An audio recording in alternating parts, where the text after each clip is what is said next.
Starp valsts ieņēmumu dienestu un daļu uzņēmēju izveidojusies viedokļu sadursme. Kā sekmēt nodokļu ieņēmumus, apkarot ēnu ekonomiku un mazināt krāpšanas gadījumus mazumtirdzniecībā, vide iecerējis ieviest jaunas prasības kases aparātiem un kases sistēmām. Tikmēr uzņēmējs satraucas par papildu izmaksām, kas radīsies nomainot esošos aparātus. Nodokļu iekasētājiem sēžot pie viena galda ar biznesa lobby šodien bija jāatbild uz jautājumu, vai negodīgu tirgotāju dēļ jāmaksā visai nozarei. Tematu turpina Uldis Āboliņš. 20,5% mazumtirdzniecības uzņēmumu un gandrīz 20% pakalpojumu sniedzēju atrodas ēnu ekonomikā, krāpjoties ar kases aparātiem. Valstī kopumā radot 378 miljonus eiro zaudējumus.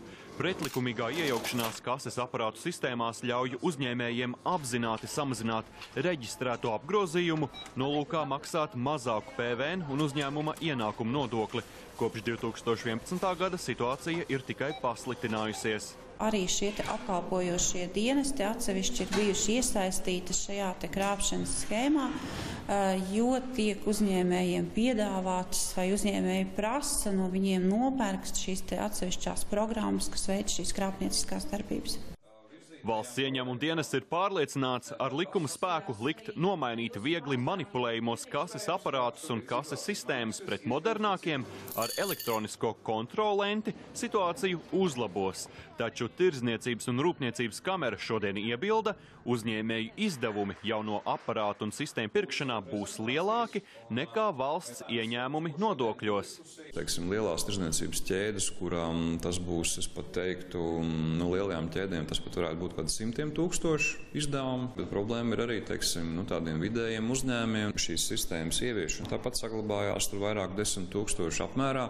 Piemēram, izdevniecības zvaigzne ABC jau aprēķinājusi, vienas kases sistēmas nomaiņa izmaksās vairāk nekā, piemēram, grāmatnīcas Līvānos apgrozījums 2 mēnešos kopumā. Ja no uzņēmuma apgrozījuma būs atkarīgs tas, vai jānomaina, mums šīs 20 jaunas kases sistēmas jānopērk, mēs būsim cietēji un ļoti lieli. Tas nav taisnīgi, un es šos 100 000 eiro un tiešām zinu, kā labāk izmantot darbinieku atalgojumam un to pašu veikalu darbinieku stimulēšanai. Vide cer, jaunā prasība stāsies spēkā no nākamā gada jūlija, tikmēr darba devēja konfederācija to sauc par pārāk sasteigtu. Ir ļoti daudz neskaidrību. Tieši tāpēc tas, ko mēs gribam, lai šajā gadījumā pārējais periods būtu 3 gadi. Tas nozīmē, ka viņiem ir laiks pārkārtoties. Nodokļu iekasētāji gan steidz mierināt, jaunie un krāpniecību uzrādošie kases hibrīda aparāti un kases sistēmas būs jāpērk, ja gada apgrozījums sasniedz 200 000 eiro. Piemēram, nevis visa lielveikalu ķēdes kopējais, bet gan katra atsevišķā veikala apgrozījums. Kases aparātu tirgotāji, kuriem jaunie noteikumi nesīs līdz pat 14 miljoniem eiro peļņu, jo būs jānomaina 63 000 ierīču vērtē, diemžēl negodīgos biznesmeņus tas vienalga līdz galam neizskaudīs. Viens neizsit čeku, otrs neizsit čeku, otrs ne tādu čeku izsit, un trešais vēl nereģistrē kaut kādas preces.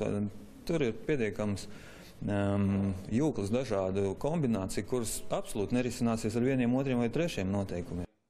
Tuvāko gadu laikā vide vēl neplāno sekot citu valstu piemēram, liekot nomainīt kases aparātus, kur reģistrētie darījumi patiešo caur internetu nonāk pie nodokļu iekasētājiem. Valsts ieņēmuma dienests arī turpmāk veiks tematiskās pārbaudes klātienē. Uldis Āboliņš, Aivaras Baltmanis, LNT.